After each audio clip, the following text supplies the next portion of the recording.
नमस्कार जय जगन्नाथ। बहुत दिन पर आज मैं गोटे सुजोग पाई जे मोर शैशव अवस्था परिणत बयस पर्यंत मो जीवन गोटे इतिहास मुझे चाहूँगी आपण सामने उपस्थापन करने। माकलपुर मोर जो ठाकुर बापा सी ना घनदास सी एटी थिले एवं बापा पुओ हेले परमानंद दास जे कि मो बापा सी एटी थिले आउ पुओ मो नाम हूँ प्रशांत कुमार दास।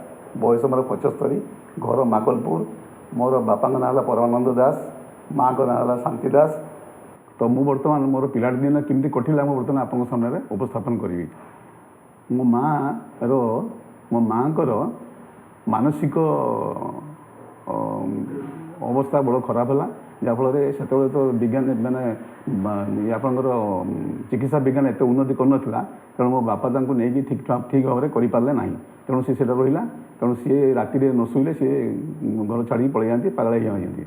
मो बापा माँ आ बापा है बुणाकार परिवार सी लुगा बुणती तंत बुणती आम तंत थाए तंत बुणती।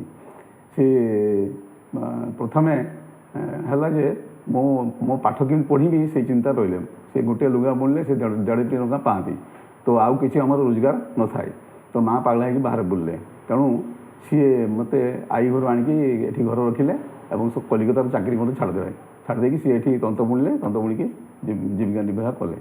तो मत नहीं मोटसाई स्कूल मत बयस 6 वर्ष है मत नहीं मोटसाई स्कूल एडमिशन करदेले मुझे तृतीय श्रेणी पर्यटन पाठ पढ़ी।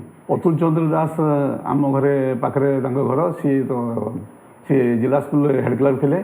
सी घरे जड़े एफएम कॉलेज जड़े लेबोरेटरी असिस्टेंट घर को पढ़ाई आसते झील को तो सही मो बापा मत ने ट्यूशन पढ़ाई अनुरोध कले। सी कहले देख मोर तो रोजगार ना मु आपन को ट्यूशन फी दे पारिनी सकाଳେ कपे चाह मुझे रोज चाह मुझे देवी। तो से शिक्षक राजी होगा कहला हाँ से पढ़ा आप पढ़ी तो एमती किसी दिन गलापर तो मोर पाठ देखिकी से लेबोरेटरी असिस्टेंट मो बापा को डाक कहले तुम पुअर पाठ आदौ हेनी से किसी जाने से किसी करनी अंक होनी कि विज्ञान होनी किसी होनी केवल तार ड्रॉइंग हैंड भल एति कहले कारण तार पाठशाठ हेनी मत 2-3 थर भी पिटापिटी कले आपर मोर मन भर कौन एमती आसला ना मोर शिक्षक तो कौन पाठ हेनी तेणुक मोर जिला स्कूल भी मोर पाठ जमी होनी तो कौन कर बही गुड़ा सब बांधिकी आम बाड़ी पोखरी को फिंगदेली। बापा एक जानले जे मु बहीटा पोखरी की फिंग देती से दिन जा ट्यूशन मास्टर पचारे कहला आप पुओ को पिटापिटी कले कि से कहला ना मुझे पिटापिटी करनी कहला से बहीपत्र नहीं सब पोखरी फिंग देती किस करवा कहला बहीपत्र सब फिंगदेला देखिए से किसी कहले बापा आसिक पुणी आउ थे नुआ बहीपत्र कि मत देले मुझे पढ़ा गली आईकी पढ़ापढ़ी कली कि पाठ मोर हो न था। अच्छा तार संगे अन्य ट्यूशन जो आसुँ पिला मैंने से भर मोर जड़े मामू थाए सी ताक मुझे पचारि मैंने अच्छा तुम्हें ये सब इंग्लीश वाक्य लिखि दौच अंक कर दौच किमित करुच मु तो करें मो मामू जड़े कहले देख गोटे स्ट्रक्चरल एप्रोच ट्रांसलेशन बही अच्छी से बहीटा को फॉलो कर जापर से तो टेन्स लुका गेसी टेन्स को जब कंट्रोल करदेव तो इंग्लीश ये कर देखिए मुझे मत बही गोटे देले मो तो पैसा न था मुझे बही कि पार न था सी मत बहीटा देला मुझे बहीटा को राति पढ़े से आम घर इलेक्ट्रिक न था मु बाहर हाकिन जलिकी पाठ पढ़ुए से बहीटा को आगे फॉलो कली आगे टेन्सटा को मुझे कैप्चर कली आगे present tense past tense future tense और प्रति टेन्स जो 4-4टा फॉर्म अच्छी एक्सरसाइज गुड़ा मुझे गोटे पर गोटे कर चलि तो मोर गोटे मत सुविधा होता है कौन ना मेमोरी मोर बहुत सार्प है बहुत समय कथा मुझे मन रखिपारे तेणुक गोटे डिक्शनरी को पूरा मन रखी था तेणु मत इंग्लीश भोकाबुलरीटा एत कष्ट हुए केवल स्ट्रक्चर जान करी स्ट्रक्चर जानला इंग्लीशटा मुझे लिखिपारि जो मास्टर मत डाकते ट्रांसलेसन से डायरेक्ट इंग्लीश लिखिदिए आड़िया लिखेनि मुझे डायरेक्ट इंग्लीश नहीं से भाया पोजिशन को मुझे चलीगनी से क्लास 9 है मोर जिला स्कूल से इंग्लीश पढ़ू था आमर आदित्य मुढल जड़े लोक बांग्ला मास्टर जड़े सी आमको पढ़ा इंग्लीश से ग्रामर पढ़ा सी मत भी जानले ये इंग्लीश मत जहाँ पचारे से कहीदेव ग्रामरटा मोर भल हुए सब इंग्लीश मोर है क्लास 9 बेलू मुझे इंग्लीश मोर टे दक्षता आसी थाए आ मोर ड्रॉइंग हैंड भल थाए से मत जिला स्कूल टीचर कहले जे तो प्रशांत तुम्हें मैथमेटिक्स आसला तुमको दिज्वनी ତୁମର ସାଇନ୍ସ ଭଲ ହେଉଛି, ତୁମେ ଗୋଟେ କାମ କର, ଏଠି ବାଲେଶ୍ୱର ଜିଲ୍ଲା ସ୍କୁଲରେ ପଦାର୍ଥ ବିଜ୍ଞାନ ଏବଂ ରସାୟନ ବିଜ୍ଞାନ ଅପସନାଲ୍ ଅଛି, ତୁମେ ସେଇଟା ନିଅ, କାହିଁକିନା ତୁମ ଡ୍ରଇଂ ହ୍ୟାଣ୍ଡ ଭଲ ଆଉ ବିଜ୍ଞାନ ତୁମର ହେଉଛି, ତେଣୁ ତୁମେ ସେଇଟା କର। ମୁଁ ସେଠୁ ଆଉ ସଲ୍ୟୁସନ୍ ପାଇଲିନି, ତେଣୁ ମୁଁ ସେଠି ପଢ଼ିଲି, ସାଇନ୍ସ ଇଏ ନେଇକି ପଢ଼ିଲି। ମେଟ୍ରିକରେ ମୁଁ ସେମାନେ ପାସ୍ କଲି। ପାସ୍ କଲା ପରେ ଆଉ ସେଇ ଜିଲ୍ଲା ସ୍କୁଲ କ୍ୟାରିୟରରେ ମୋର ଭାରି ମୋତେ ଅସୁବିଧା ହେଉଥାଏ, ମାନେ ଖାଇବା ପିଇବାରେ ଘର ଅସୁବିଧା ହେଉଥାଏ। କ'ଣ ମୁଁ ଯେତେବେଳେ ଏଠୁ ଯାଏ ସେତେବେଳେ ମୁଁ ପେଜୁଆ ଭାତ ଆଉ ରାସ୍ତା କଡ଼ରେ ଯେ ମାଣ ସାରୁ, ସେ ସାରକୁ ଭାଜିକି ତାକୁ ଖାଇକି ଯାଏନି। ଘରର ମୋର ଆର୍ଥିକ ଅବସ୍ଥା ସଚ୍ଛଳ ଆଦୌ ନଥିଲା। ତ ବାପା ତନ୍ତମୂଲ୍ୟ ଗୋଟେ ଦିନରେ 1.5 ଟଙ୍କା, ଟଙ୍କେ ବାରଣା 2 ଟଙ୍କାର ପଇସା ରୋଜଗାର କରନ୍ତି, ତେଣୁ ସେଥିରେ ଜଷ୍ଟ ଖାଇବାଟା ହେଇଯାଏ, ଆଉ ପାଠ ପଢ଼ିବା ପାଇଁ ମୋତେ ସେଇ ପଇସା ଦିଅନ୍ତି ନାହିଁ। ଆଉ ସେଥିରେ ମୁଁ କ'ଣ କରେ, ସ୍କୁଲର ଖେଳ ଛୁଟି ହେଲେ ମୁଁ ଆଲି ଖେଳେ। ଆଲି ଖେଳିଲେ ମୋ ପିଲାଙ୍କ ପାଖରେ ଆଲି ବହୁତ ଜିତିଦିଏ, ମୁଁ ଭଲ ଆଲି ଖେଳେ। ତେଣୁ ପିଲାଙ୍କ ପାଖରେ ଆଲି ସରିଗଲା ପରେ ସେମାନେ ମୋ ପାଖରେ କିଣି ନିଅନ୍ତି। ଯେଉଁ ପଇସା ମିଳେ ସେଥିରେ ମୁଁ ଟିଫିନ୍ଟା ଖାଏ। ଜିଲ୍ଲା ସ୍କୁଲ ରୋଡ଼ରେ ଘୁଗୁନି, ମଟର ତରଲା ଏଗୁଡ଼ା ସବୁ ବିକ୍ରି ହୁଏ, ଆଉ ମୁଁ ସେଗୁଡ଼ା ଖାଏ। ଖାଇକି ଚତୁର୍ଥ, ପଞ୍ଚମ, ଷଷ୍ଠ, ସପ୍ତମ କ୍ଲାସ୍ ମୁଁ କରିକି ମୁଁ ଘରକୁ ଫେରେ। ଏବଂ ଘରକୁ ଫେରିଲା ବେଳେ ରାସ୍ତାରେ ନାଳ କଡ଼ରେ ଥିବା ମଦରଙ୍ଗା ଶାଗ ଏବଂ ପିତାଗମା ମୁଁ ତାକୁ ଉପାଡ଼ି ମୁଁ ଗେଞ୍ଜି ଭିତରେ ଭର୍ତ୍ତି କରି ଘରକୁ ଆଣେ। ପାଗଳାମି ବାହାରିଲା ପରେ ମାଆ ଘରେ ରୁହେନି, ବାପା ମୋତେ ରାନ୍ଧିକି ଖାଇବାକୁ ଦିଅନ୍ତି, ଆଉ ପେଜୁଆ ଭାତ କରିକି ମୋତେ ଖାଇବାକୁ ଦିଅନ୍ତି, ସେ ମାଣସରୁ ଭାଜି ଦିଅନ୍ତି, ଆଉ ଭାଜି ଦେଲେ ମୁଁ ଖାଇକି ଯାଏ। କିନ୍ତୁ ମୋତେ ଦିନ 1-2ଟା ବେଳକୁ ମୋତେ ଭୋକ ଲାଗେ, ଯାହାଫଳରେ ମୋ ପାଖରେ କିଛି ଆଉ ଖାଇବା ପାଇଁ ନଥାଏ। ମୁଁ ସେ ଆଲି ବିକ୍ରି କରିକି ମୁଁ ପଇସା ରୋଜଗାର କରି ସେଇ ପଇସାରେ ଖାଇକି ମୁଁ ବାକି ପିରିୟଡ଼ରେ କମ୍ପ୍ଲିଟ୍ କରିକି ମୁଁ ଘରକୁ ଫେରେ। ଏମିତି ସମୟ ଅତିକ୍ରାନ୍ତ ହୋଇଗଲା। ମେଟ୍ରିକ୍ ମୁଁ ପାସ୍ କଲି। ମେଟ୍ରିକ୍ରେ ମୁଁ ଫାର୍ଷ୍ଟ ଡିଭିଜନ୍ ଯାଇପାରିଲିନି, ମୁଁ ପଢ଼ାପଢ଼ିର ଅସୁବିଧା ହେଲା। ମୁଁ ତେଣୁକରି ଆଉ ସେକେଣ୍ଡ ଡିଭିଜନ୍ ମୁଁ ପାସ୍ କରି ମେଟ୍ରିକ୍ ପାସ୍ କରିଗଲି। ମେଟ୍ରିକ୍ ପାସ୍ କରିସାରିଲା ପରେ ମୋ ବାପା ମୋତେ କହିଲେ ତୁ ଯଦି କଲେଜରେ ପଢ଼ିବୁ ମୁଁ ତୋତେ 1 ଟଙ୍କା ଦେଇପାରିବି ନାହିଁ, କେବଳ ଦୁର୍ଗା ପୂଜା ବେଳକୁ ପ୍ୟାଣ୍ଟ ଗୋଟେ ଦେମି, ସାର୍ଟ ଗୋଟେ ଦେମି, ଆଉ ବହିପତ୍ର ଖର୍ଚ୍ଚ, କଲେଜ ଖର୍ଚ୍ଚ ମୁଁ ତ ଦେଇପାରିବିନି, ତୁ କେମିତି ପାଠ ପଢ଼ି ପଢ଼, ମୋତେ ଏତିକି କଥା କହିଲେ। ତାପରେ ଇତିମଧ୍ୟରେ ଆମର ଗାଁରେ ଗୋଟେ ଜଣଙ୍କ ଘରେ ତାର 3ଟା ପିଲା ଥିଲେ। ସେ 3ଟା ପିଲା ପଢ଼ିବା ପାଇଁ ମୋତେ ସୁଯୋଗ ମିଳିଲା, ଟ୍ୟୁସନ୍ ପଢ଼ିବା ପାଇଁ। ଟ୍ୟୁସନ୍ ପଢ଼ିବାର ଯାହା ପଇସା ମିଳିଲା ସେଥିରେ ମୋତେ କଲେଜରେ ମାନେ ପାଠ ପଢ଼ିବା ପାଇଁ ମୋତେ ସୁଯୋଗ ମିଳିଗଲା। କିନ୍ତୁ ଗୋଟେ କଥା ହେଲା, ପ୍ରଥମେ ମୋତେ FM କଲେଜରେ ଆଡ଼ମିସନ୍ ନେଲି, ସେତେବେଳେ ଉଭୟ ସାଇନ୍ସ ଏବଂ ଆର୍ଟ୍ସରେ ମୁଁ ପକାଇଥିଲି ଆପ୍ଲିକେସନ୍ ଫର୍ମ। ମୋତେ ପ୍ରିନ୍ସିପାଲ୍ ମୋତେ ସାଇନ୍ସରେ ଆଡ଼ମିସନ୍ ଦେଲେ ନାହିଁ, କାରଣ ମୋର ମ୍ୟାଥମେଟିକ୍ସ ଅପସନ୍ ନଥିଲା। ତେଣୁ ମୁଁ ଆର୍ଟ୍ସରେ ଆଡ଼ମିସନ୍ ନେଇଗଲି। 15-20 ଦିନ କ୍ଲାସ୍ ହେଲା ପରେ ମୋତେ ପ୍ରିନ୍ସିପାଲ୍ ଦିନେ ଡକେଇଲେ ତାଙ୍କ ରୁମ୍କୁ। ଡକେଇକି କହିଲେ ଆଚ୍ଛା ତୁମେ ସାଇନ୍ସ ପଢ଼ିବା ପାଇଁ କହୁଥିଲ? ମୁଁ ହଁ ସାର୍ କହୁଥିଲି। ନା ଏବେ ସାଇନ୍ସ ଜଣେ ଲେକ୍ଚରର ଟ୍ରାନ୍ସଫର୍ ହେଲେ ସମ୍ବଲପୁର ୟୁନିଭର୍ସିଟିକି, ଆଉ ତାଙ୍କ ଝିଅ ପଢ଼ୁଥିଲା, ସିଏ ମଧ୍ୟ ଚାଲିଗଲା ସେଠିକି, ତେଣୁ ସେ ସିଟ୍ ଗୋଟେ ଫାଙ୍କା ଅଛି, ତୁମେ ସାଇନ୍ସ ପଢ଼ିବ କି? ମୁଁ ସାର୍ ମୁଁ ପଢ଼ିବି। ଆଉ କହିଲେ ତୁମେ କାଲି ଆସିକି ଆଡ଼ମିସନ୍ ନେଇଯାଅ। ମୁଁ ସାର୍ କେତେ ପଇସା ପଡ଼ିବ? କହିଲେ 260 ଟଙ୍କା ପଡ଼ିବ। ମୁଁ ସାର୍ ମୁଁ ଆର୍ଟ୍ସର ଯେ ପଇସା ଦେଇଥିଲି, କହିଲେ ନା ସେ ପଇସା ତୁମକୁ ଫେରସ୍ତ ମିଳିବ ନାହିଁ, ଆଉ ତୁମକୁ ନୂଆ ଆଉ ଥରେ ପଇସା ଦେବାକୁ ଆଡ଼ମିସନ୍ ନେବାକୁ ପଡ଼ିବ। ତାହେଲେ ମୁଁ ଆସି ଘରେ ବାପାଙ୍କୁ କହିଲି। ବାପା କହିଲେ ତୁ ତ ଆଡ଼ମିସନ୍ ଦେଇଥିଲୁ, ଫେନ୍ ଆଉ କ'ଣ? ମୁଁ କହିଲି ନା ସାଇନ୍ସ ପଢ଼ିବି ତ, ସେମିତି ଆଉ ଥରେ ମୋତେ ଆଡ଼ମିସନ୍ ନେବାକୁ ପ୍ରିନ୍ସିପାଲ୍ କହିଲେ। ତେଣୁ ସିଏ 260 ଟଙ୍କା କୋଉଠି ଧାର କରି ଆଣି ମୋତେ ଦେଲେ। ତାପରେ ମୁଁ କଲେଜ ଆଡ଼ମିସନ୍ ନେଇକି ସାଇନ୍ସ ପଢ଼ିଲି। ସେତେବେଳକୁ 15-20 ଦିନ ଅତିକ୍ରାନ୍ତ ହୋଇଯାଇଥାଏ। ଆଉ ତେଣୁ ତାପରେ ମୁଁ ସାଇନ୍ସ ପଢ଼ିଲି। ସାଇନ୍ସ ପଢ଼ିକି ମୁଁ ସେତେବେଳକୁ ମୋର ଗୋଟେ ମାନେ ବିଜ୍ଞାନ ପ୍ରତି ଗୋଟେ ମାନେ ଅହେତୁକ ଆକର୍ଷଣ ଥାଏ ବିଜ୍ଞାନ ପଢ଼ିବା ପାଇଁ। ଯାହା ମୁଁ ପଢ଼ିକି BSc 1973 ମସିହାରେ ମୁଁ BSc ପରୀକ୍ଷା ଦେଲି। BSc ପରୀକ୍ଷା ଦେଇସାରିକି ମୁଁ ଥରେ ଶାନ୍ତିକାନନ ପାଖରେ ସକାଳୁ ଥରେ ଯାଉଥାଏ 8ଟା ବେଳେ, ସେଠି ମୋତେ ଜଣେ ଲୋକ ଡାକିଲେ, ମୋ ନାଁ ଧରି ଡାକିଲେ। ମୁଁ ଦେଖିଲି ଆଗ କିଏ ଡାକୁଛି ଦେଖିଲା ବେଳକୁ ରାସ୍ତାରେ କେହି ନାହାନ୍ତି। ତାପରେ ସାଇଡ଼୍ ଗଲାବେଳକୁ ଜଣେ ଗୋଟେ କୋଠାଘର ବାରଣ୍ଡାରେ ଜଣେ ଲୋକ ଠିଆ ହେଇଛି। ମୁଁ ତାଙ୍କୁ ଦୂରରୁ ଦେଖିକି ଚିହ୍ନିଲା ଭଳି ଲାଗିଲା। ତାଙ୍କ ପାଖକୁ ଗଲାକୁ ସେ ଦେଖିଲା ମୁରଲୀ ସାର୍ ଜିଲ୍ଲା ସ୍କୁଲରୁ। ମୁଁ ସାର୍ ଆପଣ ଏଠି? ନା ମୁଁ ଏଇଠି ଅଛି। ନା ମୋତେ ଡାକିଲି? କହିଲା ହଁ ତୁମକୁ ଡାକିଲି। ତୁମେ ବର୍ତ୍ତମାନ କ'ଣ କରୁଛ? ମୁଁ କହିଲି ସାର୍ ମୁଁ ତ ଏଇ କଲେଜର BSc ପରୀକ୍ଷା ଦେଇଛି, ପ୍ରାକ୍ଟିକାଲ୍ ପରୀକ୍ଷା ଆଉ 4-5 ଦିନ ଅଛି ବାକି, ଆଉ ପରୀକ୍ଷାଟା ଦେଇଛି। ତାହେଲେ ତୁମେ କ'ଣ ପଢ଼ୁଛ କି? ମୁଁ କହିଲି ସାର୍ କ'ଣ physics, chemistry, mathematics with English composition. ତାହେଲେ ଇଂଲିଶ ଗୋଟେ କ'ଣ କହିଲେ ଅଛି କି? ମୁଁ ହଁ ସାଇନ୍ସ ପିଲାଙ୍କର ଇଂଲିଶ ରଖିପାରିବେ, ଅଛି ଗୋଟେ ଉତ୍କଳ ୟୁନିଭର୍ସିଟି ଅଛି ସେଟା ପ୍ରୋଭିଜନ୍। ଯାଇକି ମୁଁ କହିଲି, କହିଲା ମୁଁ ସାର୍ କ'ଣ ଡାକିଲେ କ'ଣ ପାଇଁ? କହିଲା ଏଇଠି ଗୋଟେ ଜଣେ ଅଛନ୍ତି ଏସିଷ୍ଟାଣ୍ଟ ଇଞ୍ଜିନିୟର ରୋଡ୍ସ ଆଣ୍ଡ ବିଲ୍ଡିଂର, ତାଙ୍କର 4ଟା ପିଲା ଅଛନ୍ତି, ତୁମେ ଟ୍ୟୁସନ୍ ପଢ଼େଇ ପାରିବ କି? ମୁଁ କହିଲି ହଁ ସାର୍ ମୁଁ ପଢ଼େଇ ପାରିବି। ଆଉ କହିଲେ ଆପଣ କେତେ ପଇସା ନେବେ? ମୁଁ କହିଲି ସାର୍ ପଇସା ମୁଁ କାହାକୁ ମାଗେନି, ଆଜି ପର୍ଯ୍ୟନ୍ତ କାହାକୁ ମାଗେନି ପଇସା, ତେଣୁ ଆପଣ ଯାହା ଇଚ୍ଛା ହେବ ଦେବେ। ଆଉ କହିଲେ ନା ସେମିତି ନା, ମୁଁ ସେମିତି ମୋର ଆଇଡ଼ିଆ ହେଉଛି ସେଇଆ, ମୁଁ କାହାକୁ ପଇସା ମାଗେନି, ଆଉ ତେଣୁ ଆପଣ ଯାହା ଦେବେ ମୋତେ ସେ ମୋର ଠିକ୍ ସେଇଥିରେ ଚଳିବ, କିଛି ଅସୁବିଧା ନାହିଁ। ଦେଇକି ସେ କହିଲା ହଉ। ଦେଇକି ତାପରେ ମୁଁ ସେ ପଢ଼େଇଲି। 20-25 ଦିନ ପଢ଼େଇଲା ପରେ ଦିନେ ସନ୍ଧ୍ୟାବେଳେ ମୋତେ ସେ ଇଞ୍ଜିନିୟର ଆସି କହିଲେ ସାର୍ ଯେ ଅସୁବିଧା ହେଇଗଲା। ଆଉ କ'ଣ ଅସୁବିଧା ହେଲା? ନା ମୋର କେନ୍ଦ୍ରାପଡ଼ା ଟ୍ରାନ୍ସଫର୍ ହେଇଗଲା।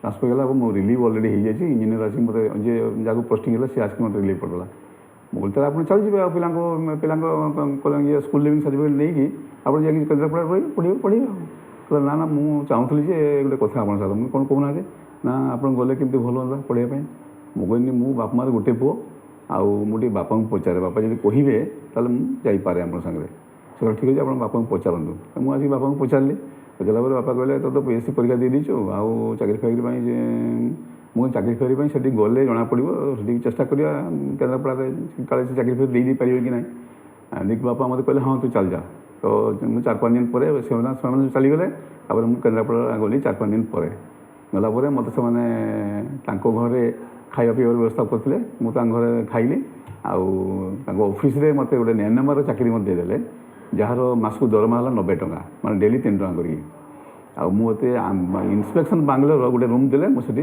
ଶୋଇବା ପାଇଁ ମୋତେ ଦେଲେ ମୁଁ ସେଠି ରହିଲି ମୋର BSc ରେଜଲ୍ଟ ବାହାରିଲା ଆଉ ମୁଁ ପରୀକ୍ଷା ଦେଇଥିଲି BSc ରେଜଲ୍ଟ ବାହାରିଲା ପରେ ମୋର କନଫର୍ମ ଥିଲା ମୁଁ ପାସ୍ କରିଯିବି କିନ୍ତୁ ଦେଖିଲା ମୁଁ ପାସ୍ ବି କରିଯାଇଛି ପାସ୍ କଲା ପରେ ଠିକ୍ 2-3 ଦିନ ପରେ मत आमर इंजीनियर कहले जातु केन्द्रापड़ा कॉलेज प्रिंसिपल आपको डाकते मुझे कहली कौन कहले जातु संध्या देखा करेंगे कौन डाकते मुझे जानी आउ जातु देखा करेंगे तापर मुझे गली देखा कली देखा से मत पचारे जो आप घर कौटी मुझे घर बालेश्वर ना आप BSc पास कर हाँ पास कर ना अच्छा आम कॉलेज फिजिक्स लैबोरेटरी गोटे पोस्ट फाँका अच्छे आप चाकरी करेंगे मुझे हाँ करी फिजिक्स पढ़ी पारे मैंने फिजिक्स मोर भल हुए प्रैक्टिकल भी मोर आहरी भल हुए तेणु मो पिला प्रैक्टिकल पढ़ाई पारि किसी असुविधा हेनी प्रैक्टिकल देखी पारि मुझे तो लेक्चर नुहे आप लेवल टेस्टिंग कला मैंने प्रैक्टिकल मोर भल जेहतु हुए मुझे करी से मत दक्षता अच्छी देखिए मत से कौन कले ना कहला अच्छा हो देखिए मत से अनेक गुड़े पचारे फिजिक्स प्रश्न मुझे सब कहली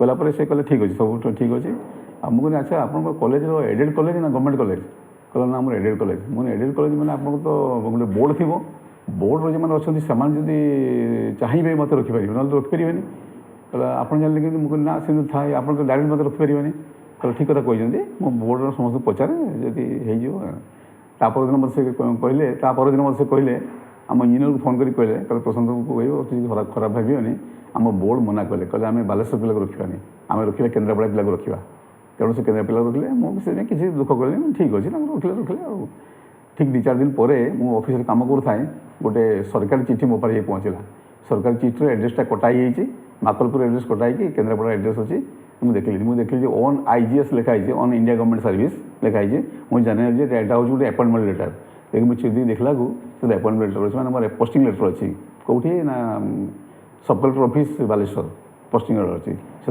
मात्र जॉइन करने 2 दिन समय थाए 2 दिन समय थाए तेणु मुझे कौन कहली मो सार कहली सर चाकरी पाई मुझे पलैबू सेठू देखिए कहले पलैज मुझे कौन करेंगे देखुना गड़ देखिए सार गड़टा देखिए गड़ देखले कहला ठीक अच्छे चाकरी पाई गवर्नमेंट चाकरी चल कहले गोटे कम कर 1000 टका दूँ नहीं जाओ मुझे सर पैसा कौन मोर पैसा दरकार नहीं मोर पैसा दरकार नहीं पैसा कहीं देव कहला ना पिला पढ़ेले कहले मुझे हाँ आप खाई आप घर मतलब खाई दीजिए ना हाँ से पढ़ेबी असुविधा कौन ना पैसा मोर दरकार नहीं देखिए कहले ना ना ना आप 1000 टका रखु देखिए जबरदस्ती मत 1000 टका देले मुझे बस चढ़ी पलि आसली जगतपुर बालेश्वर बस पलि आसिक भद्रक में ओल्लै गली भद्रक ओल्लै मो भाई से चाकरी करता मुझे कहली ये गोटे मोर मेडिकल सर्टिफिकेट दरकार से क्षमा पड़ी जन डॉक्टर था आम बालेश्वर लोक से डॉक्टर था राति आम गले जाकि कह सी कहले ठीक अच्छे कल सकाल मुझे देदेवी आपको लास्ट डेट मोर जॉइनिंग करार देखिए मत 9टा बेलू देदेले ऑफिस आसे मुझे देदेले सर्टिफिकेटा देखिए मुझे बालेश्वर आसिक जॉइन करी मुझे जॉइन कर मत उपरओली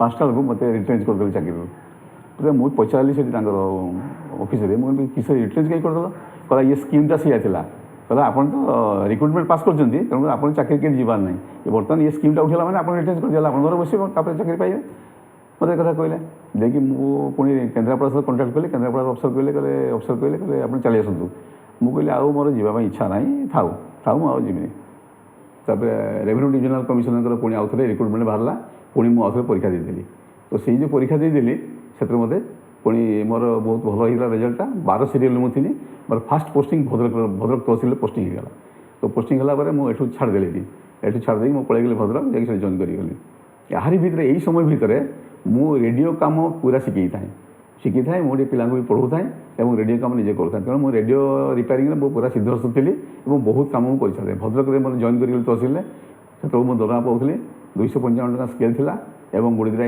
ଗ୍ରାଜୁଏଟ୍ ଇନକ୍ରିମେଣ୍ଟ 10 ଟଙ୍କା ଏମିତି କରିକି ମୁଁ 335 ଟଙ୍କା ପାଉଥିଲି।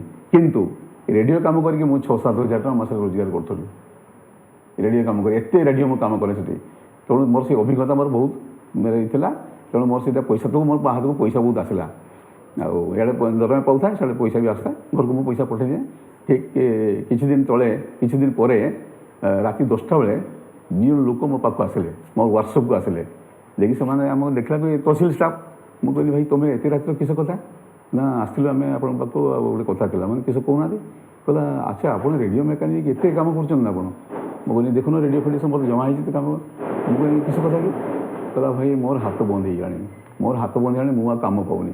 ମୁଁ କହିଲି ତୁମେ ତ ଆମେ ତହସିଲ ଚାକିରି କରିଦ? କହିଲା ହଁ ମୁଁ ଚାକିରି କରେ। ମୁଁ ରେଡ଼ିଓ କାମ କରେ କି? କହିଲା ହଁ ମୁଁ ରେଡ଼ିଓ କାମ କରେ। ମୁଁ କହିଲି ଭାଇ ତୁମେ ସହିତ ବିଲକୁଲ ମୁଣ୍ଡ ପୁରାଉନି। ମୁଁ ରିପ୍ରେଜେଣ୍ଟେସନ୍ କରିଛି ବାଲେଶ୍ୱର ପଳେଇବା ପାଇଁ। ମୁଁ ବାଲେଶ୍ୱର ପଳେଇବି, ଏଠି ରହିବିନି ମୁଁ। ତେଣୁ ମାସେ ଅପେକ୍ଷା କର, ମୋତେ ମାସେ ସମୟ ଦିଅ, ମୁଁ ପଳେଇଯିବି। ମୁଁ ଏଠି ରହିବିନି, ଆପଣ ରେଡ଼ିଓ କାମ କରନ୍ତୁ, ମୋର ସେ କିଛି କହିବାର ନାହିଁ। ଆଉ କହିଲେ ଆପଣ ଏତେ ସବୁ କାମ ଜାଣିଛନ୍ତି ନା? ମୁଁ କହିଲି ଭାଇ ମୁଁ ପିଲାଙ୍କୁ ପାଠ ପଢ଼ାଏ, ମୁଁ ରେଡ଼ିଓ ଫିଜିକ୍ସ ପାଠ ପଢ଼ାଏ ପିଲାଙ୍କୁ। ଏ କାମ ପ୍ରାକ୍ଟିକାଲ କାମ କଥା ଛାଡ଼ନ୍ତୁ। ଆଉ କ'ଣ ଏତିକି ସିଏ କହିଲା ଠିକ୍ ଅଛି ତାହେଲେ ମୁଁ ସେଇଥିପାଇଁ କହିକି ଆସିଲି ଆପଣଙ୍କୁ। ମୁଁ କିଛି କହିବା ଦରକାର ନାହିଁ, ମୁଁ ପାଇଯିବି ପରେ। ଠିକ୍ 15 ଦିନ ପରେ ମୋ ଟ୍ରାନ୍ସଫର ହେଇଗଲା, ବାଲେଶ୍ୱର ପଳେଇ ଆସିଲି। 1962 ମସିହାର ଚୀନ ଭାରତ ଯୁଦ୍ଧ ହେଇଥିଲା।